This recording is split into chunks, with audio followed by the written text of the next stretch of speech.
నమస్తే, welcome to signature studios. మీ నాగేష్. ప్రస్తుతం మనతో fire brand Aryavaishya corporation chairman Kalva Sujatha గారు ఉన్నారు. మేడం గారిని వెల్కమ్ చేద్దాం. మేడం గారు నమస్కారం. మేడం నమస్తే మేడం. సిగ్నేచర్ స్టూడియోకి చాలా రోజులకు గుర్తొచ్చావు. Thank you madam. మీరు కార్పొరేషన్ వచ్చిన తర్వాత ఇదే మొదటి ఇంటర్వ్యూ సిగ్నేచర్ స్టూడియోస్. మేడం, మీరు ఒక వైశ్య మహిళగా ఒక రెడ్డి రాజకీయాన్ని ఎలా తట్టుకుంటున్నారు? ఇదేంటి ఈ క్వశ్చన్ ఏంటి? వైశ్య మహిళ అనేది కులంకో రాజకీయంకో ముడిపడదు. ఎవరికి ధైర్యం ఉంటే, ఎవరికి చెయ్యాలని ఉత్సాహం ఉంటే, అంబిషన్ ఉంటే ఎవరినైనా తట్టుకోవచ్చు. అంతేనా మేడం? అంటే మామూలుగా అంటే లోపల ఒక ఇన్నర్ ఫీలింగ్ ఉంటుంది కదా, నేను వైశ్య సామాజిక వర్గానికి చెందినటువంటి ఒక మహిళని, నేను మరి నాకంటూ ఒక గుర్తింపు ఉండాలి. ఒక వాళ్ళు గుర్తింపు ఇప్పుడు గుర్తింపు ఉంది, కానీ మీకు తగిన గుర్తింపు వచ్చిందా మేడం? ఎప్పుడు కానీ ఒకటేసారి పై మెట్టు ఎక్కాలంటే ఒక్కోసారి అదృష్టం బాగాలేకపోతే దొరకదు. స్టెప్ ఎత్తుకుంటే ఇంకా అది అయిపోయింది. లైఫ్ అనేది ఏం లేదు కదా. మొదటి మెట్టు ఎక్కైతే ఎక్కాను, అనుకున్నది రాకపోయినా వచ్చిన దాంతో తృప్తి పడి మళ్ళీ ఇంకో మెట్టు ఎక్కడానికి ప్రయత్నం చేయాలి. కానీ కొంగిపోయి ఆ మెట్టు కూడా కిందికి దిగితే కష్టం కదా. అంటే ఇప్పుడు అదృష్టం బాగాలేక మీకు రాలేదంటారా, లేకుంటే ఎవరన్నా అడ్డుకున్నారా మేడం? ఎన్ని వంతుల ప్రయత్నం చేసినా, ప్రయత్నం 100 వంతులైనా అదృష్టం 1 వంతు కలిసి రావాలి. మనం ఎన్ని చేసినా అదృష్టం అనేది ఒకటి ఇంపార్టెంట్. మేడం, అక్కడ బయటకు వచ్చింది ఏంటంటే, మీరు ఎమ్మెల్యే టికెట్ కోసం ఎంత ప్రయత్నం చేసినా కానీ మీరు చాలాసార్లు ఎమోషనల్ కూడా అయినటువంటి విజువల్స్ కూడా ఉన్నాయి. కాకపోతే అసలు ఎవరు అడ్డుకున్నారు మీకు? అంటే ఒక కుట్ర జరిగింది అనేది పార్టీలో చెప్తలేరు. కుట్ర అనే కన్నా నేనైతే ఒకటే అంట, నా తలరాతలో రాసింది ఉంటే ఎవరు అడ్డొచ్చినా ఏది ఆగదు. ఏ ఈక్వేషన్తో నీయలేదో నాకు తెలియదు, కానీ నేను దాని ప్రయత్నం ఏ ఈక్వేషన్తో నీయలేదు అనేది ప్రయత్నం నేను చేయలేదు. ఎందుకంటే అవన్నీ తెలుసుకున్నాను అనుకో బాధపడాల్సి వస్తుంది. తెలుసుకోకుండా ఉండి ఇంకా ప్రయత్నం చేసి నాకు ఎక్కడైనా నా లోపం ఉన్నదేమో, ఇంకా గట్టి ప్రయత్నం చేయాలనేమో అని నా లోపల ఒప్పుకుంటున్నారు. అదే టికెట్ రావాలి అనుకున్నాము, రాలేదన్నప్పుడు జరిగిందే అంటే కుట్ర అనే కన్నా రాలేదు, అది ఎందుకు జరిగింది ఆ విధంగా అనేది, అది మళ్ళీ నెక్స్ట్ టైం రిపీట్ కావద్దు అనే ఆలోచన అయితే దాన్ని సరిదిద్దుకోవాల్సిన బాధ్యత నా మీదే ఉంది కదా. రాలేదు అనకుండా నా దగ్గర కూడా లోపం ఎక్కడైనా ఉండొచ్చు కదా. అవును. ఎవరైనా రాజకీయాల్లో ఎదగాలి అనుకోవాలి. జరిగిన దాని గురించి పశ్చాత్తాపడే కన్నా ఏం జరిగింది, ఎక్కడ జరిగింది, ఆ పొరపాటు మళ్ళీ జరగకుండా నా జాగ్రత్తగా పొరపాటు అంటే నా దగ్గర కూడా లోపం ఉండొచ్చు కదా. మేబీ నేను ఇంకా అక్కడికి ఫిట్ అవ్వలేదేమో, అందుకే టికెట్ ఇవ్వలేదేమో, కాకపోతే ఇంకేమన్నా రీజన్ ఉండొచ్చు, అక్కడ ఉన్నటువంటి పరిస్థితులు ఏమన్నా ఉండొచ్చు. ప్రభుత్వంలోకి రావాలని పూర్తి స్థాయిలో కొట్లాడిన దాంట్లో నా వంతు పాత్ర కూడా ఉంది. సో ఆ పాత్రకి ఎక్కడ కూడా లోపం జరగొద్దు. నేను ప్రభుత్వం రావాలి, పదవులు తర్వాత అయినా వస్తాయి, రేపన్న వస్తాయి, నన్ను మాత్రం గుర్తిస్తారనేది ముందు నాకు అన్నీ తెలుసు. సో రేవంత్ అన్న కూడా నిండు సభలో కూడా నా గురించి చెప్పడం మీరు విన్నారు. మరి అలాంటిది నన్ను పక్కన పడేశారు, కుట్ర చేశారు అనే కన్నా జనరల్గా మీకు తెలుసు, రేవంత్ అన్న ఏదన్నా నేను ఒప్పుకోను. అది కుట్ర అంటే నేను అసలే ఒప్పుకోను. కుట్ర కాకపోయినా అక్కడ ఉన్నటువంటి సిచ్యువేషన్ల ప్రభావం వల్ల అలా చేయాల్సి వచ్చిందేమో అనుకొని కూడా నేను అనుకోవాలి, మీరు అనుకోవాలి, అందరూ అనుకోవాలి. నాకు ఇవ్వద్దు అనేది కుట్ర కాదు, అది అక్కడ సిచ్యువేషన్ బట్టి వేరే వాళ్ళకి ఇవ్వాల్సి వచ్చిందేమో అని కూడా అనుకోవాలి కదా. ప్రభుత్వంలోకి రావాలని అంటే ఎన్నో ఆలోచనలు చేయాలి, ఎన్నో ఎక్కడెక్కడ గవర్నమెంట్ రావాలని అంటే నేను ఒక్కదాన్నే కాదు, అన్ని యాంగిల్లో ఆలోచించాలి. ఆ యాంగిల్లో ఎక్కడైనా వాళ్ళకి అంటే ప్రభుత్వంలోకి రావడానికి అక్కడ ఏ రకమైనటువంటి అవసరం ఉండేనో కాబట్టి దానికి సరిదిద్దుకున్నారేమో, కానీ నాకు ఇవ్వద్దు అనే ఆలోచన మాత్రం ఎక్కడ ఉన్నదని నేను అనుకున్నాను. మేడం, మిమ్మల్ని ప్రచార కార్యకర్తగా మాత్రమే చూశారంటే ఒప్పుకుంటారా? ఎలా అనుకుంటాను? నేను నాయకురాలు అనుకుంటాను. నేను నా లీడర్లు కూడా నాయకురాలే అని అంటున్నాను. ప్రచార కమిటీ చైర్మన్గా ఉన్నటువంటి వ్యక్తి కార్యకర్త అనుకుంటాడా? దాంట్లో కమిటీలో కాంపిటేటివ్గా నాకు మెంబర్లు కావాలని అడిగేవాళ్ళు. ఎందుకంటే ఎక్స్పోజర్ అవ్వడానికి, ఒక నాయకురాలుగా నిలబడడానికి ప్రచార కార్యకర్త తర్వాత లీడర్ తర్వాత ఇంకేమన్నా అవుతారు. మరి అది మొదలు పెడితే మనం ఈరోజు మీరు నన్ను గుర్తుపడుతున్నారు, 10 మంది నన్ను గుర్తిస్తున్నారు అని అంటే ఎవరి ప్రభావం? అది నా పార్టీ ప్రభావమే కదా.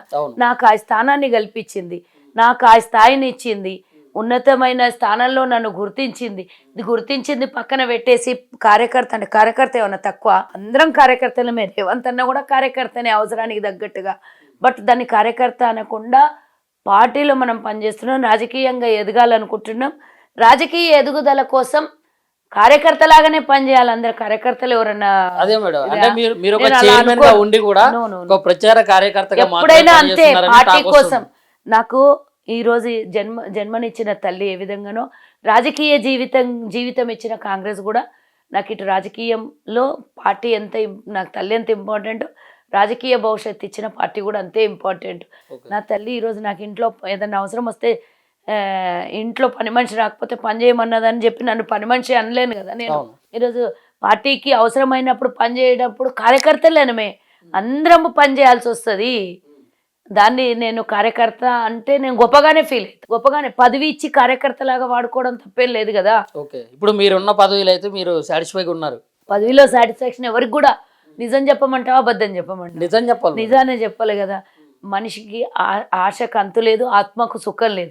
ఏది ఇచ్చినా ఇంకోటి కావాలనుకుంటాం, ఏది పెట్టినా ఇంకోటి కావాలనుకుంటాం, ఎంత ఉన్నా ఇంకో స్థాయి కావాలనే కోరుకుంటాం. కానీ దీంట్లోనే తృప్తి ఉందా అంటే ఏ రాజకీయ నాయకుడు దాన్ని ఓపెన్గా నేను తృప్తిగా ఉన్నానని ఎవడు మనస్సాక్షిని చంపుకొని చెప్పాలేమో చెప్తారేమో, అంతేగాని తృప్తి అని మనస్సాక్షిని చంపుకొని ఎవడు చెప్పడు. ఇంకో స్థానానికి ఎదగాలని అనుకుంటారు, ఇంకోటి కావాలని అనుకుంటారు.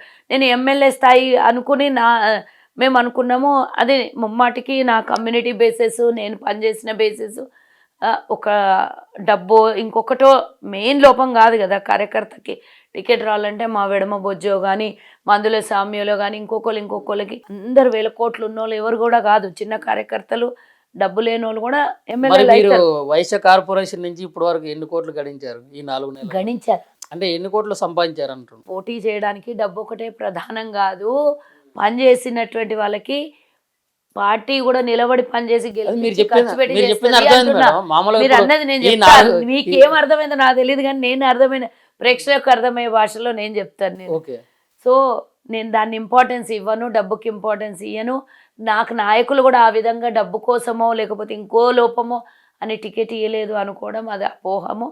లేకపోతే నేను ఇంకోటి అంటున్నా, నేను మట్టుకు నేను ఎమ్మెల్యే కావాలని 100% అనుకున్నదాన్ని, ఆ థాట్స్తోనే ఉన్నదాన్ని. ఎందుకంటే నా నియోజకవర్గంలో మేమున్నటువంటి నాయకత్వంలో మేమే పనిచేస్తాం రాష్ట్ర స్థాయిలో. నా నియోజకవర్గం సొంత నియోజకవర్గంలో ఆశించడంలో తప్పు లేదు, ఆశించాను, అది నెరవేరలేదు. ప్రతి ఒక్కడు ఆశించుతాడు, అందరి కోరికలు నెరవేరలేవు. ఒక్క అరలో 2 కత్తులు ఇమ్మడలేవు. ఒక్క పార్టీ ఒకటే బీఫామ్ ఇస్తుంది, 2 బీఫామ్లు ఇవ్వదు.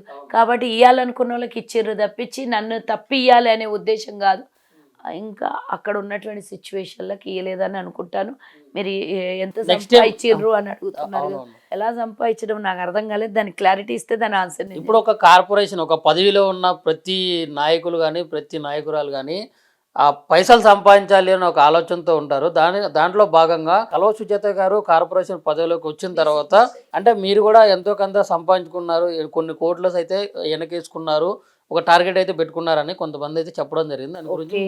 దాని గురించి అట్లీస్ట్ నా గురించి ఈ విధమైన చర్చ జరుగుతుంది. సరే, నేను మీకు సిగ్నేచర్ స్టూడియో మహేందర్ అన్నాడు కదా, కొంచెం పెద్దవాళ్ళు ఎవరైనా తెలిసిన వాళ్ళు ఉంటారు, ఇంటెలిజెన్స్ డిపార్ట్మెంట్ కూడా ఉంటుంది. ఆ డిపార్ట్మెంట్కి నా మీద ఎంక్వైరీ పెట్టమనండి. ఎంక్వైరీ నేను ఓపెన్గా చెప్తున్నా, ఎంక్వైరీ పెట్టమనండి. కల్వ సుజాత రాజకీయ పరంగా ఎవరి దగ్గరనో ఏడ్నో ₹1 సంపాదించింది అని నేనే స్టేట్మెంట్ ఇస్తున్నా. ₹1 ప్రభుత్వం అధికారంలోకి వచ్చినాక కానీ అధికారం రాకముందు కానీ పార్టీని, పదవిని, ప్రభుత్వాన్ని అడ్డం పెట్టుకొని ఒక 10 పైసలు, ₹10 కూడా దూరం, ఇంకా 10 పైసలు సంపాదించి నా పర్సులో జమ చేసుకున్నా అని ఎక్కడన్నా నిరూపించగలిగితే ఎవరు ఏం చెప్తే దానికి నేను సిద్ధం, రెడీ. ఓకే మేడం, ఇక సబ్జెక్ట్లోకి వెళ్ళినట్లయితే మరి బండి సంజయ్ గారు చెప్పినట్లు మరి రేషన్ కార్డుల మీద నరేంద్ర మోడీ గారు ఫోటో పెట్టడానికి సిద్ధంగా ఉన్నారా? అంటే గతంలో ఎవరివైనా ఫోటోలు ఉండేనా? కాంగ్రెస్ ప్రభుత్వం 65 సంవత్సరాలు దేశాన్ని పరిపాలించింది. రేషన్ కార్డు అనేది సృష్టికర్తలే కాంగ్రెస్ పార్టీ, కాంగ్రెస్ ప్రభుత్వంలో జరిగింది. ఈరోజు ఆధార్ కార్డ్ అయినా, ముందు రేషన్ కార్డ్ అయినా, ఈరోజు ఏదైనా అభివృద్ధి కానీ అమల్లోకి కానీ రాజ్యాంగం కాడి నుంచి కాంగ్రెస్ ప్రభుత్వంలోనే అమలు జరిగింది. ప్రతి ఒక్కటి అమలు చేయటానికి సృష్టికర్తలు కాంగ్రెస్ ప్రభుత్వము, కాంగ్రెస్ పార్టీ. సో అలాంటి సృష్టికర్తల ఫోటో కూడా వేయడమని ఎవరూ డిమాండ్ చేయలేదు. అంతకుముందు కూడా ప్రధానులు ఉన్నారు కదా, ప్రధానమంత్రి ఫోటో ఉండింది ముందా? నాకు తెలిసి అయితే నా వయసు 55 సంవత్సరాలు, నేను రాజకీయాల్లోకి రాకముందు కూడా సామాన్య పౌరురాల్ని. మా ఇంట్లో కూడా గతంలో 2 రకాల కార్డులు ఉంటుండే కాబట్టి ఏ కార్డులో కూడా ప్రధానమంత్రి ఫోటో ఉన్నట్టు నేను చూడలేదు. ఇప్పుడు వైట్ రేషన్ కార్డులలో వాళ్ళ ఫ్యామిలీ ఫోటో ఉంటుంది కానీ వాళ్ళ ఫ్యామిలీ పక్కన ప్రధానమంత్రి ఫోటో ఉండదని నాకైతే తెలియదు. మరి తెలిస్తే మీకేమైనా తెలిస్తే నాకు చెప్పండి. అలాంటి ఆలోచనలు ముందు ఎవరికి రాలేదు. వీళ్ళు మంచి ఆలోచన తీసుకొని వచ్చిండ్రు. వీళ్ళు అడుగుతున్నారు కదా రేపు పొద్దున సృష్టికర్తల మేమే అని. మా ఎవరైతే రేషన్ కార్డు తీసుకొని వచ్చినప్పుడు ప్రధానమంత్రి ఎవరు ఉండేనో పర్మనెంట్గా వారిని ఒక అంటే చైర్పర్సన్ ఏదో చేసి వాళ్ళ ఫోటో పర్మనెంట్ గా వేయించి ఇప్పుడు వరకైతే లేదు మేడం, ఇప్పుడు వరకైతే లేదు. మీరు నేనేమంటున్నా మా సృష్టికర్త ఫోటో పెట్టిస్తామంటున్నా. మా సృష్టికర్త ప్రధానమంత్రి ఫోటో పెట్టిస్తాం అప్పటిది అంటున్నా. వీళ్ళు మంచిగా ఇచ్చారు మాకు ఒక థాట్. అంటే ఇప్పుడు మీదే పెట్టుకుంటా అంటున్నారు. ఇప్పుడు ప్రస్తుతం ఉన్నటువంటి ప్రైమ్ మినిస్టర్ చెప్తున్నా మేము అధికారంలోకి రాగానే మేము మరి వీళ్ళు ఒక మాట మాట్లాడిండ్రు కదా, మరి ఆ మాటని ఇంప్లిమెంట్ చేయాలి కదా. సో మేము అడ్డుపడకుండా సృష్టికర్త ఫోటో వేయిద్దామా ఆనాటిది. ఆనాటి ప్రధానమంత్రి ఉంటాడు కదా, ఆనాటి రేషన్ కార్డు పుట్టినరోజు ఏ ప్రభుత్వంలో ఏ ప్రధానమంత్రి రేషన్ కార్డు మరి ఇప్పుడు ఉన్న ప్రధానమంత్రి మీరు నిధులు కూడా అప్పుడు ఒక నిమిషం మరి ఆధార్ కార్డు కూడా మేమే తీసుకొని వచ్చినాం. దాని మీద కూడా మా మన్మోహన్ సింగ్ గారితో ఎవరితో ఫోటో వేయించింటే బాగుండేనేమో. మరి వాళ్ళు కనుక ఈ వాళ్ళ హయాంలో జరిగినంటే మోదీ ఫోటో వేస్తుండ్రో ఏమో కొబ్బదీసి మనం దాన్ని కూడా చచ్చి బతికేవాళ్ళం. లేకపోతే పాస్పోర్ట్లో కూడా వాళ్ళ కాలంలో ఏమైనా పాస్పోర్ట్లు పుట్టింటే వాళ్ళ ప్రధానమంత్రి ఫోటో ఏది వేయమని చెప్తుర్రో ఏమో. దండం పెట్టి నత్తి మహారాజ్కి చదువుకోలేని అన్ఎడ్యుకేటెడ్ని చదువుకున్నాడో చదువుకోలేదో నాకు తెలియలేదు కానీ ఆ చదువుకోలేని ఈ పెద్ద మనిషికి దండం పెట్టి దండేయాలి అని నేను కోరుతున్నా. మేడం బండి సంజయ్ గారి మీద ఎందుకు మేడం మీరు అంటే చాలా న్యూస్ ఛానల్స్లో చూసినా మరి ఎందుకు అంత ఘోరంగా ఇరుచుకుపడుతున్నారు? నేను ఎందుకు ఇరుచుకుపడుతున్నా? పిచ్చి పిచ్చి మాటలు పిచ్చి పిచ్చి కూతలు కూస్తే ఊరుకుంటారు ఎవడన్నా? అంటే ఏం పిచ్చి కూతలు మేడం? ఇప్పుడు నువ్వే అడిగినావు కదా ప్రధానమంత్రి ఫోటో ఏమనంటే ఏ గతంలో గ్యాస్ సిలిండర్లు వచ్చినాయి దాని మీద ప్రధానమంత్రి ఫోటో ఉన్నదా? రేషన్ కార్డులు వచ్చినాయి లేకపోతే ఆధార్ కార్డులు వచ్చినాయి. ఆనాటి ప్రభుత్వంలో ఉన్న ప్రధానమంత్రి ఫోటోలు పెట్టిండు ఎవడన్నా? మరి మీరేంది కొత్తగా అడుగుతారు? వింత మనుషులకు వింత మాటలు ఆన్సర్ చెప్పకపోతే ఏం చెప్తారు? వింత ప్రశ్నలకు వింత ఆన్సర్లే చెప్పాలి కదా. విరుచుకుపడ్డం కాదు, విరగొట్టాలి వాళ్ళకి అందరికి, పిచ్చి మాటలు మాట్లాడిన వాళ్ళకి అందరికి. సరే మేడం, ఆనాడు ఒకరోజు నిర్మలా సీతారామన్ వచ్చి రేషన్ షాప్ దుకాణంలోకి పోయినటువంటి దాఖలాలు చి దేవుడా, అంతకన్నా విడ్డూరం ఇంకోటి ఉంటుందా? ఆమె పోయి ప్రధానమంత్రి ఫోటో పెట్టాలి రేషన్ షాప్లో అని మొక్కింది. సరే మేడం, ఇప్పుడు మీరు కాంగ్రెస్ ప్రభుత్వం నుంచి రేషన్ కార్డులు అయితే ఇస్తున్నా అని చెప్పి అంటున్నారు. అది పూర్తి స్థాయిలో కూడా విప్లవం అయిందని అంటే ఏం చెప్తారు? ఏంటది? గ్రామాల నుంచి కూడా పూర్తి వ్యతిరేకత అనేది వచ్చింది. ఎవరు చెప్పారు నీకు? బీజేపీ వాళ్ళు చెప్పారా, బీఆర్ఎస్ వాళ్ళు చెప్పారా, గ్రామస్తులు చెప్పారా? నువ్వు గ్రామ సభలు పెట్టినప్పటి నుంచి ఇప్పుడు మామూలుగా ఏ న్యూస్ ఛానల్ అయినా కానీ మైక్ పట్టుకోకపోతే ప్రజల దగ్గర నుంచి తీవ్రమైన వ్యతిరేకత వస్తుంది. మీరు చూడలేదా? ఏమని వచ్చింది నాకు చెప్పు దాని ఆన్సర్. రేషన్ కార్డులు అది అందరికి వస్తలేవు, కొంతమంది పేర్లు వచ్చినాయి, నువ్వు ఎన్ని రోజులైంది పోయి ప్రజల దగ్గర నాడి తీసుకొని? చాలా రోజులు. ఎన్ని రోజులు అయింది? ఇప్పుడు మొన్నటి నుంచి నేను తీసుకుంటా ఉన్నా మేడం. ప్రతి ఒక్కటి కాదు మేడం, ప్రతి ఒక్కటి కూడా మేము ఎక్కడెక్కడ ఏం జరుగుతుందని న్యూస్ ఫాలో అయితేనే ఉంటాం కదా. ప్రతి దగ్గర కూడా ప్రతి గ్రామంలో కూడా పూర్తి స్థాయిలో వ్యతిరేకత అయితే ఉంది. అక్కడ లోకల్ లీడర్స్ మిస్టేక్ కావచ్చు, లేకుంటే మామూలుగా ఇప్పుడు అర్హులైన ప్రతి ఒక్కరికి రేషన్ కార్డులు వచ్చినా మేడం, వాళ్ళ పేర్లు వచ్చినా మీరు చెప్పండి ఓపెన్ గా. ఎన్ని రోజులైంది రేషన్ కార్డులు ఇష్యూ చేస్తుండే? ఎన్ని రోజులు? మూడో రోజు వచ్చేసినాయా అని అంటే ఇంట్లో వచ్చి అప్పుడే పడవు, వస్తాయి. అందరికి పేర్లు వచ్చి కొంతమంది పేర్లు వస్తాయి. క్లారిటీ అవుతుంటది, క్లియర్ అవుతుంటది. అవును 23,000 కోట్లు ఇస్తున్నామని ఇయనే లేదు ఇప్పటిదాకా.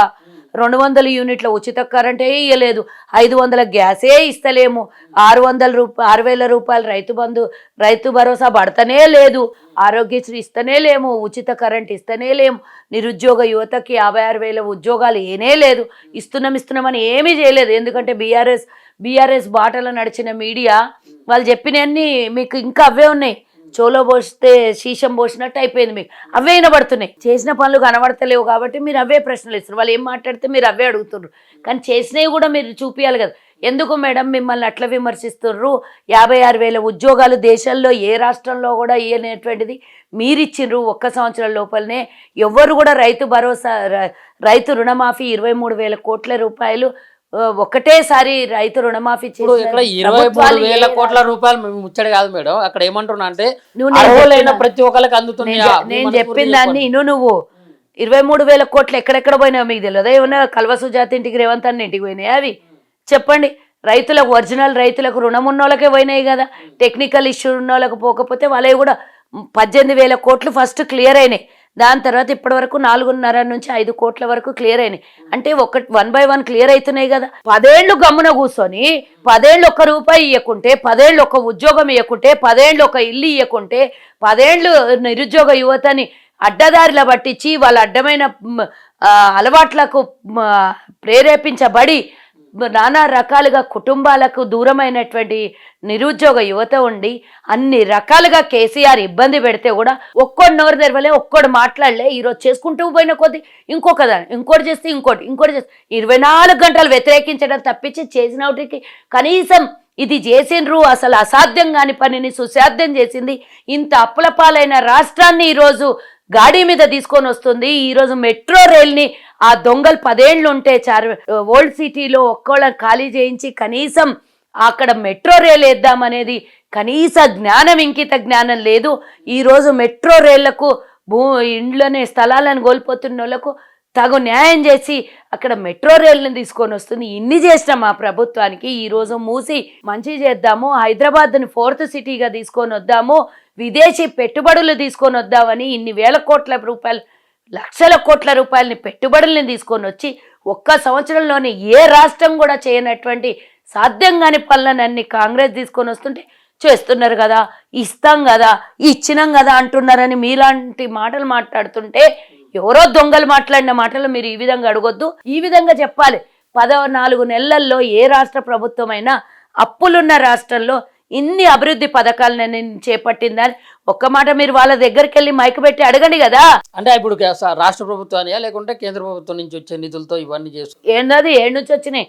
మేము ఇచ్చిన ఇప్పుడు 23,000 కోట్లు అడుగుతలేరా మేడం? కేంద్రం ముఖానికి ఇస్తే కేంద్రాన్ని అడుగుతాము, ఇయ్యము అని అంటే మా రాష్ట్రానికి మొన్న బడ్జెట్లో గుండు సున్నా గాడిది గుడ్డు చూపించిండ్రు.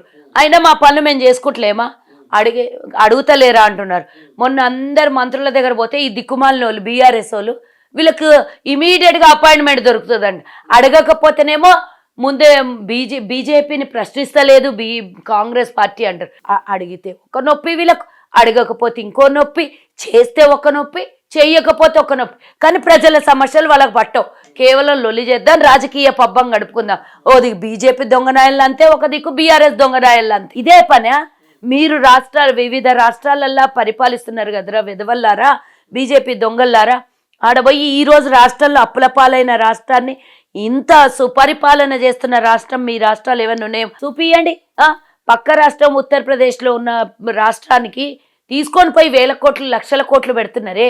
మన తెలంగాణ బడ్జెట్ కన్నా ఎక్కువగా మా సౌత్ రాష్ట్రాల బడ్జెట్ అంతా తీసుకొని పోయి ఒక్క రాష్ట్రానికి ఇస్తున్నారే. మీకు సిగ్గుందా? మీరు మా రాష్ట్రాలకు ఏం తీసుకొచ్చి బీజేపీ దొంగలకు అడుగుతున్నా.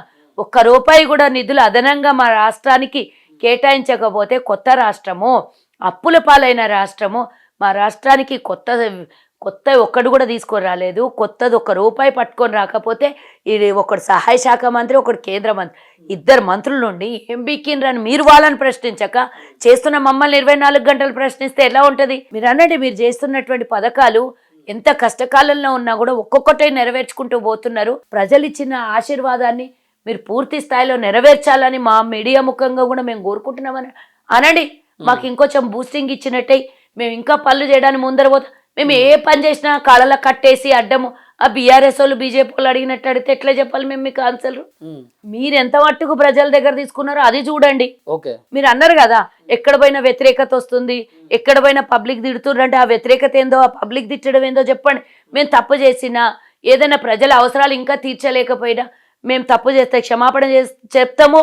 ప్లస్ ఇంకేమన్నా అభివృద్ధి చేయాలంటే వారి సలహాలు సూచనలు తీసుకుంటాం. కానీ బీఆర్ఎస్ వాళ్ళలాగా తలా తోక మొండలు లేని మాటలు మాట్లాడాం, బ్యూరోక్రాట్ని కట్టిపడేయం, రాష్ట్ర అభివృద్ధికి ఆటంకం కలిగించాం, ప్రతిపక్ష నాయకులతో మాట్లాడకుండా ఉండం, అసెంబ్లీలో పూర్తి చర్చలకు సమయం ఇస్తాం, ప్రజల మధ్యలోకి వెళ్ళి పనిచేయడానికి ముందుగున్నాం. మేము మీలాగా అడ్డు పుల్లలేసి రైతులు ప్రస్తావన తీసుకుంటే ఆ చిల్లర పంచాయతీ ఎమ్మడి పక్కదో పడించారు రేవంత్ రెడ్డి. అది కరెక్ట్ అంటారు? ఏంటి ఇప్పుడు రైతుల గురించి మాట్లాడుతూ ఉంటే దాన్ని చిల్లర పంచాయతీ అని ఎవరన్నారు చెప్పేసి ఏమన్నారు రేవంత్ రెడ్డి గారే మాట్లాడారు. ఎవరికి మీతోనే మాతో కాదు, డైరెక్ట్ మా కేటీఆర్ గారు మాట్లాడినట్టు మాటలని ఎమ్మటే తిప్పుకొట్టే ప్రయత్నం చేసిండు. అది అంటే అది చిల్లర పంచాయతీ లేకుంటే రైతుల గురించే మేడం. రైతుల మరి చిల్లరగాడు రుణమాఫీ- చిల్లర మాటలు మాట్లాడితే రైతు మొన్న షాబాద్ లో పోయి ఒక రైతు మహిళా రైతుని తీసుకొని వచ్చి కూర్చోబెట్టుకొని రుణమాఫీ కాలేదన్నాడు. మేము డేటా తీసినాం కదా, వాళ్ళ రుణమాఫీ అయింది, మళ్ళా లోన్ తీసుకున్నారు. అంటే మీరు తీసుకుంటా పోతారు, మేము కట్టుకుంటా పోతామా?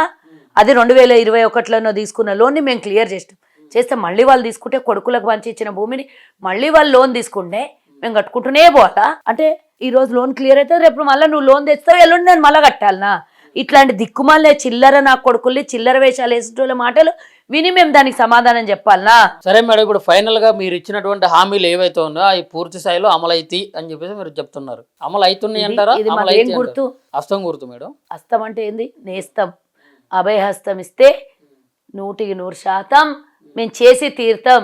ఈరోజు దేశంలో ఏ అభివృద్ధి చేసినా, ఏ సంస్థ తీసుకొని వచ్చినా, నిర్మాణం చేసినా అది కాంగ్రెసే చేసింది. ఏ ఒక్క వెధవ ఇంతవరకు దేశం కానీ రాష్ట్రాల్లో కానీ అభివృద్ధి చేయలేదు. కాళేశ్వరం పేరు మీద చేసిన అభివృద్ధి చూసినాం కదా, ఒక్క ప్రాజెక్టు కట్టని శాత కానీ వెధవలు వీళ్ళు, దద్దమ్మలు వీళ్ళు. మరి మేము ఎన్ని ప్రాజెక్టులు కట్టినాం. ఈరోజు మిషనరీ ఉన్నటువంటి టెక్నాలజీలో మీరు కట్టలేని పరిస్థితి. మాన్యువల్గా ఉన్నటువంటి సమయంలో నాగార్జున సాగర్కి వేసినటువంటి పెయింటింగ్ కూడా చెక్కు చెదరలేకుండా ఉండొచ్చు ఇప్పటిదాకా. ఈరోజు నువ్వు కట్టడం పరిస్థితి ఏంది? ఇది మాకు వాళ్ళకున్న తెలివితేటలు కానీ మాకు వాళ్ళకున్న తేడా ఇది. తెలంగాణ రాష్ట్రానికి 1,79,000 చిల్లర కోట్ల పెట్టుబడి తీసుకొచ్చినాం అని చెప్పేసి చెప్తున్నాం. ఇప్పుడు ఆ పెట్టుబడుల వల్ల మరి ఏంటి అసలు ఉపయోగం ఏంటి? ఎంతవరకు ఆ నిరుద్యోగులకి ఉపాధి కల్పించే అవకాశం ఉంటుంది అంటారు ఈ పెట్టుబడుల ద్వారా? దీని మీద అవగాహన ఉందో లేదో నాకే తెలియదు. మీరు ప్రజల కోసం అడుగుతున్నారు, మీకు తెలియక అని కాదు. నేను దీనికి ఒక క్లారిటీ ఇస్తాను. Okay madam. పెట్టుబడులు రాష్ట్రానికి వస్తే ఎన్ని రకాలుగా ఉపాధులు కలుగుతాయో అందరికీ తెలుసు. నేను కూడా ఒక 2 నిమిషాలు చెప్తా. కన్స్ట్రక్షన్ అయితే లేబర్ వర్క్ అవుతుంది, ఇంజనీర్ వర్క్ అవుతుంది, ట్యాక్సులు వస్తాయి ప్రభుత్వానికి. దాని తర్వాత ఎవ్రీ మంత్ ట్యాక్సులు కట్టాలి వాళ్ళు, దాని ఇన్కమ్ సోర్స్ వస్తుంది. అంటే డైరెక్ట్ ఇండైరెక్ట్ తెలంగాణ రాష్ట్రంలో ఎన్నో మంది పెట్టుబడులు పెడితే ఎన్నో రకాలుగా డిఫరెంట్ సెక్టార్స్లల్లా చైన్ సిస్టమ్ లాగా వేల మంది లక్షల మందికి ఉపాధి కలుగుతుంది. ప్రభుత్వానికి పెట్టుబడులతో పాటు ఆదాయం కూడా చేకూరుతుంది. వివిధ రకాల సంస్థలు రావడం వల్ల రాష్ట్రానికి పేరు కూడా ప్రపంచ రికార్డులలో పోతుంది. ఎందుకంటే మేము రాష్ట్రాలతోని పోటీ పడతలేం, మేము దేశాలతోని పోటీ పడుతుంది మా ప్రభుత్వం. మీరు భారతదేశంలో ఉన్న రాష్ట్రాలతోని కాదు మా పోటీ, ప్రపంచ దేశాల్లో ఉన్నటువంటి వివిధ అభివృద్ధి జరిగిన దేశాలతోని మేము పోటీ పడాలి అనుకుంటున్నాము. 4th సిటీగా 4th స్టేట్గా మార్చాలనుకుంటున్నాం మేము అభివృద్ధి చేసి. ఇప్పటికే ఆల్రెడీ ఎన్నో సెక్టార్స్ పనిచేస్తూ ఉన్నాయి. నిన్న ముఖ్యమంత్రి గారు టూరిజం అభివృద్ధి చేయాలని చెప్పిండ్రు. మూసీని ఈరోజు సుందరీకరణ చెయ్యాలని తీసుకొని వెళ్తున్నారు. స్కిల్స్ అండ్ డెవలప్మెంట్ సెంటర్ పెడుతున్నాము. ఇలా వివిధ రకాలుగా మేము అభివృద్ధి చేయాలి. 5 ఏళ్లలో ఎవరు ఊహించనంత అభివృద్ధిని తీసుకెళ్ళాలి. ఈ ఇండైరెక్ట్లీ ఈ పెట్టుబడుల వల్ల 50,000 మంది ఉద్యోగాలకి, నిరుద్యోగ యువతని వివిధ సెక్టార్లలో ప్రైవేటు ఉద్యోగాలు దొరికే అవకాశం ఉంటుంది. మనం అనుకుంటున్నాం లక్షలాది ఉద్యోగాలు నిరుద్యోగస్తులు ఉన్నారు. మరి ఏదో ఒక రూపంలో ఎక్కడో ఒక చోట వాళ్ళు ఉద్యోగస్తులుగా మారాలి కదా, ఉపాధి దొరుకుతుంది కదా. కూలీలకు కూలీ పని దొరుకుతుంది, ఇంజనీర్లకు ఇంజనీర్ల పని దొరుకుతుంది, వివిధ ఏమంటారు ఇండస్ట్రీస్ సంబంధించిన మ్యానుఫ్యాక్చరర్స్కి పని దొరుకుతుంది. తద్వారా నిరుద్యోగ యువతకి ఉద్యోగం దొరుకుతుంది. ఇన్ని రకాలుగా దొరుకుతుంది కదా. మన రాష్ట్రాల్లో ఏవైనా సంస్థ ద్వారా తయారైన వస్తువులు ఉండొచ్చు, సాఫ్ట్వేర్ కంపెనీలు ఉండొచ్చు, ఎన్నో ఉండొచ్చు. ఇక్కడి నుంచి వేరే రాష్ట్రానికి ఎగుమతి కావచ్చు, వేరే దేశాలకు ఎగుమతి అయ్యేటి ఉండొచ్చు. ఇక్కడి నుంచి విదేశాలకు మన ఈ సంస్థల ద్వారా ఉద్యోగస్తులు విదేశాలకు పోయే కూడా ఇక్కడ ట్రైన్ అయ్యి విదేశాలలో కూడా పోయి ఉద్యోగం చేసే అవకాశం కూడా దొరకవచ్చు. ఎన్నో ఉంటాయి కదా, వాళ్ళ సంస్థలు ఎక్కడెక్కడో పనిచేస్తాయి కదా విదేశీ పెట్టుబడులు. అంటే డైరెక్ట్ ఆర్ ఇండైరెక్ట్ ఎన్నో రకాల అవకాశాలు అవసరాలు తీరుతాయి కదా మనకు. ఎవరైనా రావాలనుకునేది పెట్టుబడులు దేనికోసం? ఆ డబ్బులు ఏమైనా గుడ్లు పెడితే, ఆ డబ్బులకి ఇన్ఫ్రాస్ట్రక్చర్లో పెడితే ఆ ఇన్ఫ్రాస్ట్రక్చర్ వ్యవస్థ మారుతుంది, వ్యవస్థ నుంచి ఉద్యోగం వస్తుంది, ఉద్యోగం నుంచి ఇండైరెక్ట్లీ 50,000 కుటుంబాలు బాగుపడతాయని కదా. మేడం, ఇక్కడ పద్మశ్రీ అవార్డుల విషయంలో మరి గద్దర్ గారిని మరి పట్టించుకోలేదు, ఆయన పక్కన పెట్టారు, ఆయన కుటుంబాన్ని పక్కన పెట్టారు అని చెప్పేసి అంటున్నారు. మరి మా ఆ రాష్ట్రం అవార్డు మన విషయంలో రాష్ట్రం మీరేం నుంచి చెప్పాలి? 5 పేర్లు పోయినాయి. అవును. ఒక్కడి కూడా కన్సిడర్ చేయకపోవడం, జనరల్గా వచ్చినటువంటి టాక్లో గద్దర్ గారికి ఇవ్వాల్సిందే అని ఎవరైనా అడుగుతారు కదా, అవును. అడిగారు. దానికి బండి సంజయ్ సమాధానం, ఇది అధిష్టానం పరిశీలించింది, ఏదన్నా ఉంటే మేము కూడా విన్నపం పంపిస్తాం, తెలంగాణలో అన్యాయం జరిగింది అని మేము మాట్లాడతాం అంటే ఒక సభ్యతగా, ఒక సంస్కారంగా, లేదా కన్సిడర్ చేసిండ్రు అనే మాట అందరూ మనం యాక్సెప్ట్ చేసేవాళ్ళం. అవును. దాన్ని ఏ విధంగా మాట్లాడిండు, ఏమొచ్చింది ఆ విధవకి అని అడుగుతున్నా నేను. ఒక ఉద్యమకారుడు, ఒక దళితుడు, తెలంగాణ పోరాటంలో పాత్ర ఉన్నటువంటి వ్యక్తి, నక్సల్ అయితే మాత్రం ఇష్టం వచ్చినట్లు మాట్లాడొచ్చా? చనిపోయినటువంటి వ్యక్తి గురించి ఈ విధంగా దూషించొచ్చా? మీకు మీకు ఎవరు కూడా పెద్ద గొప్ప ఏం కాదు. మీకు అగ్ని మహాత్ముని చంపినటువంటి వంశంలో బతుకుతున్నటువంటి మీకేం పెద్ద కాదు అది. గాంధీ మహాత్ముడిని చంపిన వాళ్ళు గద్దర్ కన్నరనేది గ్యారంటీ అంటారు. మీరు ఎవరినైనా అంటారు, ఏమైనా చేస్తారు, సాధ్యమైందే. అవసరమైతే చంపినోళ్ళు మీరు. ఇప్పుడు గద్దర్ గారు అంత గొప్ప వ్యక్తి అని చెప్పేసి మీరు అన్నారు కదా, మరి ఇప్పుడు కాంగ్రెస్ గద్దర్ ఒకటే కాదు, గద్దర్ లాంటి వాళ్ళు చాలా మంది గొప్ప వ్యక్తులు ఉన్నారు. అందులో గద్దర్ కూడా ప్రథమంగా గొప్ప వ్యక్తి అని అంటున్నా. ఇప్పుడు మీరు గొప్ప వ్యక్తి అంటున్నారు కదా మేడం, కాంగ్రెస్ ప్రభుత్వం మరి వచ్చిన తర్వాత గద్దర్ కుటుంబాన్ని పట్టించుకుందా? అసలు ఎట్లా మాట్లాడుతున్నాను? పట్టించుకోవడం అంటే ఏం చేయాలి? ఇంటికి తీసుకొచ్చి రోజు భోజనం పెట్టాలా? వెన్నెల ఆయన గుర్తింపు మీరు ఇచ్చారా మేడం? అమ్మా, గతంలో ఆయనని కేసీఆర్ కలవనీయకుండా గేట్ దగ్గర గంట కూర్చోబెట్టిన దాఖలాలు ఉన్నాయి. ఈరోజు పిలిచి వెన్నెలమ్మకి టికెట్ ఇచ్చింది ప్రభుత్వం, మాది మా పార్టీ టికెట్ ఇచ్చింది. ఓడిపోయినా కూడా గద్దర్ బిడ్డని గౌరవించి మళ్ళీ చైర్మన్ని చేసింది. ఇంతకన్నా ఎక్కువ గౌరవం ఎవరికి ఇవ్వాలి? మొన్న ₹1 కోటి ప్రకటించింది కదా ప్రభుత్వం ఆయన కుటుంబానికి. ఇవన్నీ మర్చిపోతే ఎట్టా? ఇంకేం గౌరవం ఇవ్వాలి? మా వల్ల ఇంత సాధ్యమైన పని అంతా చేస్తున్నాం కదా, అసాధ్యమైన పని చేయలేము. సాధ్యమైనది మాకు అనుకూలంగా ఉన్న ప్రతి పనిని మేము చేస్తున్నాము. మొన్న తెలంగాణ తల్లి ఆవిర్భావ దినోత్సవం రోజు 1 కోటి ఎంతో ప్రకటించారు కదా ప్రభుత్వము. మరి ఇంతకన్నా ఎక్కువగా ఇంకా మేము చేయగలిగింది ఏమన్నా ఉంటే ఎవరికైనా చేస్తాం. చేయగలిగిందల్లా చేస్తున్నాం కదా.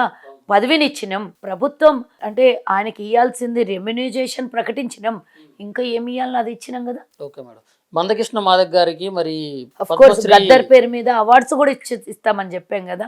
ఆయన ఇంకా అంతకన్నా గౌరవం ఎవరికైనా దక్కుద్దా? మరి ఈ గద్దర్ని అవమానించడం అంటే ఒక కళాకారుని అవమానించడమే. ఈరోజు కళాకారులందరూ మాట్లాడాలి ఈ సందర్భంలో. కళాకారుడు అది ఒక వృత్తి కాబట్టి ఆయన దాన్ని ప్రత్యేకంగా ఇప్పుడు అవార్డు ఇవ్వాల్సినంత అవసరం లేదన్నట్టు కూడా మాట్లాడారు. దాని గురించి మందకృష్ణ మాదిగది ఏం వృత్తి? ఏం వృత్తి? నేను ఆయనను తిట్టదలుచుకోలేదు, ఆయన అవమానించదలుచుకోలేదు, ఆయన అనదలుచుకోలేదు. ఆయన వృత్తి ఏంటి? ఆయన కూడా రాజకీయ వృత్తి చేస్తున్నాడుగా. ఏ పార్టీలో ఉన్నా చాలా సార్లు ట్రై అంటే బీజేపీ కండువా కప్పుకొని బీజేపీ పాట పాడినోడికి అవార్డు ఇస్తారా? అయితేనే అవార్డుకి అర్హులా? ఆయన ఒక సామాజిక వర్గానికి తప్పించి వేరే ఎవరికైనా ఏం సేవ చేసిండో నాకు చూపించు. సామాజిక వర్గాన్ని కూడా రాజకీయ కోణంలో ఆలోచించేటటువంటి వ్యక్తి మందకృష్ణ మాదిగ.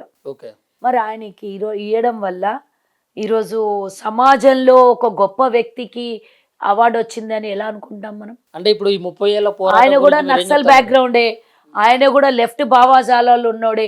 స్వయాన ఆయన ఏబిఎన్ రాధాకృష్ణ చేసిన ఇంటర్వ్యూలో మీరు చూడొచ్చు, ఆయన చెప్పిందని. చంపినరు అని చెప్పిండు, మా వాళ్ళు చంపేశారు, మావోయిస్టులు ఉండే ఆయన అని చెప్పాడు కదా ఆయనకు.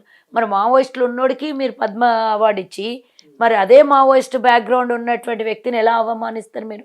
ఈటెల రాజేందర్ లెఫ్ట్ భావాజాలోడా రైట్ భావాజాలమోడా? మరి ఈయనకు మీరు టికెట్ ఇస్తారు, ఎమ్మెల్యే టికెట్ ఇస్తారు, ఎంపీ టికెట్ ఇస్తారు. అంటే మీకు కడువా కప్పుకుంటే భావజాలాలు మీకు అనుకూలంగా మారుతాయి. ఇప్పుడు రాష్ట్ర అధ్యక్షులు కూడా చేసే అవకాశం కూడా ఉంది అంటున్నారు ఈటెల రాజేందర్ గారు. అయితే భావజాలాలు పోయినట్టేనా? వాళ్ళని అడగండి ఈ ప్రశ్న, మమ్మల్ని కాదు. ఇప్పుడు నేను క్వశ్చన్స్ వేసినా కదా, వెళ్ళి అడగండి. నాకు తెలిసిన ఒక్కటి నుండే చెప్తాను, నేను తెలియని చాలా మంది ఉన్నాయి. వాడు ఎవడో మొన్న మహిళలకి అవమానించి, రెజ్లర్స్ని అవమానించి నడి రోడ్డు మీద వాళ్ళు ధర్నా చేసిండ్రు, వాళ్ళకి సెక్సువల్ హరాస్మెంట్ చేసిన అట్లాంటి వాళ్ళకి టికెట్ ఇవ్వడం అది బీజేపీ భావాజాల. ప్రజ్ఞా సింగ్ ఠాకూర్ ఎవరు? ఎంపీగా జైల్లో ఉంటే టికెట్ జైల్లో నుంచి బెయిల్ ఇచ్చి టికెట్ ఇచ్చి గెలిపించి ఒక కేసు ఉండి ఆమె మీద జైలు నుంచి వచ్చిన వ్యక్తికి మీరు లోక్సభలో కూర్చోబెట్టారు. అది మీ భావజాలాలా? నేను అడుగుతున్నాను. ఇవన్నీ క్వశ్చన్స్ వాళ్ళకి అడగండి, బండి సంజయ్ని అడగండి వెళ్ళి. నా తరఫు నుంచి అడగండి. సరే ఇప్పుడు ఫైనల్గా ఏం చెప్పాలనుకుంటున్నారు మేడం ఇప్పుడు అవార్డు విషయంలో అయితే? మేము ఈరోజు బేషరతుగా అవార్డు ఇయ్యలేదు, అయిపోయింది అది. ఇయ్యకపోవడం పైగా అవమానించడము, ఈరోజు ఒక కళని, పోరాటాన్ని, ఉద్యమాన్ని అవమానించినట్టుగా నేను భావిస్తున్నా, మా పార్టీ భావిస్తుంది, మా నాయకులు భావిస్తున్నారు. కాబట్టి అలాంటి గద్దర్ కుటుంబానికి, చనిపోయినటువంటి గద్దరికి క్షమాపణ చెప్పాలి, ముక్కు నేలకు రాయాలి అని. ఆయన పేరు మీద ఉన్న పాట కూడా ఆయన్నే పాడిండు. బండి వెనుక బండి గట్టి ఏ బండే వస్తుంది, బండి సంజయ్ పేరు మీద అంటారా మేడం? ఇప్పుడు మరి ఇంతకు ముందు ఆయనని హగ్గు చేసుకున్నటువంటి బండి సంజయ్ అప్పుడు ఈ భావజాలాలని గుర్తు రాలేదా? ఆయన చనిపోయినప్పుడు మోదీ రాసిన లెటర్ గుర్తు రాలేదా? మరి ఆయన్ని ఉద్యమకారుడిగా గుర్తించి రాసిండు కదా. అంటే మీ ఎప్పటికప్పుడు ఏ విధంగా పడితే ఆ విధంగా మీ ఆలోచనని, ఊహల్ని మార్చేసుకుంటారా? అయితే ఇప్పుడు మీరు మందకృష్ణ మాదిగ గారి గురించి ఇంకోటి మాట్లాడినట్లయితే, ఇప్పుడు వర్గీకరణ గురించి 30 ఏళ్ళుగా పోరాడినటువంటి మందకృష్ణ మాదిగ గారు మన తెలంగాణ రాష్ట్రంలో అయితే వర్గీకరణ విషయంలో అయితే చాలా అల్లకల్లోగా ఉంది. మరి జరిగే అవకాశం ఉందంటారు వర్గీకరణ? ఎస్సీ వర్గీకరణ మేం కొట్లాడుతున్నాం, మందకృష్ణ మాదిగ కొట్లాడుతున్నాడు. కేంద్రంలో మా Rahul Gandhi BC SC minority వర్గీకరణ కుల గణన కోసం మా రాహుల్ గాంధీ కొట్లాడుతున్నాడు. ఈయన ఏడో కొట్లాడతలేడు, కండువా వేసుకొని హ్యాపీగా కూర్చొని ఉన్నాడు. ఆయనకు పదవి వచ్చింది చాలు, ఆయనకు ఆయన వర్గం వాళ్ళు, ఆయన సామాజిక వర్గం ఎటు పోతే ఆయనకు అవసరం లేదు. బీజేపీ ఈ శంకల్లో పోసిన తీర్థం అయిపోయిన మందకృష్ణ మాదిగ ఇప్పుడు మాలా మాదిగల మధ్య రచ్చ ఏర్పడింది కదా, అది వాళ్ళని అడగండి. నేనేం అడుగుతా చెప్పండి, మీరు వాళ్ళని అడగండి. ఆ వర్గీకరణకి, ఆ ఇబ్బందికి కర్త కర్మ క్రియ కారకులు ఎవరో వాళ్ళని అడగండి. మేడం మీరు అన్నారు కదా సామాజిక వర్గం అని, ఇప్పుడు మీరు ఆర్యవైశ్య కార్పొరేషన్ చైర్మన్గా ఉండి ఇప్పుడు మీ యొక్క సామాజిక వర్గానికి మాత్రమే పట్టించుకుంటారా, లేకుంటే ఇప్పుడు నువ్వు ఇప్పటిదాకా నా ఇంటర్వ్యూ ఎవరి కోసం తీసుకున్నావు? నాకేమన్నా వైశ్యుల కోసం ఇంటర్వ్యూ తీసుకున్నాను? వైశ్యుల కోసం మాట్లాడు. ప్రజల సమస్యల గురించి, ప్రజల గురించి మాట్లాడడానికి ఏదైతే ఉన్నాయో వాటన్నిటి గురించి మాట్లాడాలి. మీ దగ్గర నుంచి ఒక క్లారిటీ అనేది తీసుకోవాలి. నేను ఒకటి చెప్తున్నా, ఇక్కడ పదవి వరకు వస్తే 100% ఆ పదవికి న్యాయం చేయాలి. పార్టీ పరంగా, ప్రభుత్వ పరంగా అవసరం వచ్చినప్పుడల్లా ఒక అధికార ప్రతినిధిగా నా స్టెప్ పూర్తి స్థాయిలో రాష్ట్ర ప్రజల గురించి ఉంటుంది. ఈ వర్గీకరణ, ఈ సామాజిక వర్గం అది ఇది ఉండదు. మేడం ప్రజల కోసం మీరు అన్నారు కదా, ఇప్పుడు సంధ్య థియేటర్ తొక్కిసలాట్లో ఒక ఘటన జరిగింది కదా సంధ్య థియేటర్ దగ్గర. ఇట్లా జరిగినప్పుడు మీ సామాజిక వర్గం కాబట్టి తొందరగా మీరు రెస్పాండ్ అయ్యారు. ఇప్పుడు నిన్న భరతమాత మహాహారతి అని చెప్పేసి కిషన్ రెడ్డి గారు ఒక కార్యక్రమం చేపట్టారు. దాంట్లో ఒక ట్యాంక్ బండ్లో అయితే ఫైర్ యాక్సిడెంట్ అయ్యి ఒక పిల్లోడు అయితే అజయ్ అని 22 ఏళ్ళ పిల్లోడు అయితే చనిపోయింది. అతను బీసీ సామాజిక వర్గానికి సంబంధించినటువంటి కుటుంబం. దీనికి ఏమో మీ సామాజిక వర్గం కాబట్టి తొందరగా రెస్పాండ్ అయ్యారు, దీనికి ఎందుకు రెస్పాండ్ కాలేదు? ఒకటి, చనిపోయిన వాళ్ళకి కులాన్ని మతాన్ని అంటగట్టడం నాకు ఇష్టం లేదు. ఆ రోజు నేను ఒక కార్పొరేషన్ చైర్మన్గా నా బాధ్యత, నేను వెళ్ళాను. నా సామాజిక వర్గానికి నాకు పదవి ఇచ్చారు కాబట్టి బాధ్యతగా నేను ఉండి దగ్గరుండి, ముఖ్యమంత్రి గారి ఆదేశాలు కూడా ఉండడం, నేను నా సొంతంగా నేను ఆర్గనైజేషన్లో 35 ఏళ్ల నుంచి ఉంటాను. నా సామాజిక వర్గంతో ప్రతి ఒక్కరితో పొద్దున్న లేస్తే రాత్రి వరకు నాకు ఏదో ఒక అనుబంధం ఉంటుంది, డిస్కషన్స్ ఉంటాయి. సో అక్కడ జరిగినటువంటి ఇన్సిడెంట్లో అంత వద్దు అనుకున్న జరిగినటువంటి ఇన్సిడెంట్ అది. అప్పుడు జరిగినటువంటి ఇన్సిడెంట్కి రాష్ట్రం మొత్తమే కాదు ప్రపంచ దేశాలు కూడా డిస్కషన్ చేసినాయి. నిన్న జరిగినటువంటి ఇష్యూ గురించి మీరు సామాజిక వర్గం అని మాట్లాడుతున్నారు. సుజాత కులము మతంకు అవసరం లేదు, ప్రజలు అయితే చాలు, మానవులు అయితే చాలు. దాని విషయంలో నేను ఇప్పుడు అడుగుతున్నా, ఒక బీసీ సామాజిక వర్గం గురించి మాట్లాడేటటువంటి దొంగ వెధవలందరి గురించి ఈ బండి సంజయ్ మాట్లాడతాడు కదా, ఈ దొంగ గురించి నేను మాట్లాడుతున్నా. మరి ఈ టాపిక్ని డైవర్షన్ చేయడం కోసమే గద్దర్ని తెర మీదకి తీసుకొని వచ్చి లొల్లి చేస్తున్నాం. ఆ 3 రోజుల నుంచి మహాహారతి 26వ తారీఖున జరిగింది. మరి అజయ్ అనే వ్యక్తి డెడ్ బాడీ నిన్న దొరికి పోస్ట్ మార్టం అయిన తర్వాత మరి ఇప్పటిదాకా దాని గురించి ఎవడెందుకు మాట్లాడట్లేదు? ఈరోజు మహాహారతి అనేది జరిగింది, పెద్ద ఏదో చెయ్యాలి అని మీ ఉద్దేశం, ఎవరినో డైవర్షన్ చేసి తీసుకొని వచ్చి వాళ్ళందరినీ మీ సైడు టర్న్ చేసుకోవాలనే రాజకీయ దుర్బుద్ధి తప్పించి ఎందులో కూడా నిస్వార్థమైనటువంటి ఆచరణ కానీ, అవగాహన కానీ, ఆచరించడంలో పద్ధతి కానీ కరెక్ట్గా ఉండదు వాళ్ళది. బీజేపీ వాళ్ళది కేవలం హిందువులను అడ్డం పెట్టుకొని బతికేటటువంటి రాజకీయ దొంగలు. నేను ఈరోజు ఇప్పుడు మీరు సభలు పెట్టినా, మీటింగులు చేసినా కానీ నేను చెప్తాను రాజకీయ దుర్బుద్ధి కాదా మేడం? నేను కాదని అనలేదు కదా. నేను ఒక కులాన్ని మతాన్ని కాంగ్రెస్ పార్టీ అడ్డం పెట్టుకొని పనిచేసేటటువంటి పార్టీ కాదు. బలహీన బడుగు వర్గాలతో పేదలతో అందరు ప్రజలందరిది ఒకటే కుటుంబం అని భావించేది మా పార్టీ. మీకు మాకు చాలా తేడా ఉన్నది. మాదేమో సెక్యులరిజం, మీదేమో దొంగయిజం. నేను ఎందుకు చెప్తున్నా ఈ మాట అనంటే, మహాహారతిలో పాల్గొన్న వాళ్ళు కానీ చూడ్డానికి వచ్చిన వాళ్ళందరూ హిందువులే కదా. ఒక హిందువు చచ్చిపోతే ఈ బీసీ హిందూ ఏం చేస్తున్నాడు, ఎందుకు మాట్లాడాడు అంటే, మీరు ఏమన్నా చేయొచ్చు, మీరు ఏమన్నా వాగలేకపోవచ్చు, మీరు ఏ తప్పు పని అన్నా చేయొచ్చు, అది కూడా హిందువులను అడ్డం పెట్టుకొని. మరి హిందువులకి ఈరోజు మీరు అసలు పర్మిషన్ లేనటువంటి క్రాకర్స్ అక్కడ బ్లాస్టింగ్ చేయడం వల్ల బోట్లో ఉన్నటువంటి అజయ్ బోటు మీద పడ్డం వల్ల చనిపోయి గల్లంతయ్యి ఆ తొక్కిసలాటలో ఆ పిల్లోడు గల్లంతైందా తెలియదు, అందులో పడిపోయిందా తెలియదు, ఏమైందో తెలియదు. 3 రోజుల నుంచి కిషన్ రెడ్డి నువ్వు తీసుకున్నటువంటి మహాహారతి గురించి ఏం మాట్లాడతావు? పర్మిషన్ లేని పని ఏం చేసినావు? ఏదైతే అల్లు అర్జున్ చేసిండో నువ్వు కూడా అదే చేసినావు కదా. ఈరోజు నేను నిన్ను అడుగుతున్నా, ఈరోజు ఆ కుటుంబానికి ఏం సమాధానం చెప్తావు? ఆ కుటుంబం నీ ఇంటి ముంగల బాడీని పెట్టుకోనో నీ ఇంటి ముంగల కూర్చొనో గొడవ చేస్తుంటే ఆ కుటుంబాన్ని ఆదుకునే బాధ్యత మీది కాదా? ఎవడూ కావాలని చెయ్యడు, కానీ జరిగిన దాని గురించి మాత్రం చిత్తశుద్ధి లేదా మీకు? అసలు అక్కడ మీకు ఫైర్ చేయడం కోసం పర్మిషన్ లేదు, ఫైరింగ్కి పర్మిషన్ లేదు, క్రాకర్స్ ఫైరింగ్కి పర్మిషన్ లేదు. మీరు పర్మిషన్ అన్న తీసుకొని ఉండాలి, దానికి తగు జాగ్రత్తనన్నా తీసుకొని ఉండాలి. బోట్లో కూర్చున్నటువంటి వ్యక్తి మీద ఫైర్ అయి పడిపోయిన తర్వాత మీరు ఏం చిత్తశుద్ధి ఉంది మీకు అని అడుగుతున్నాను.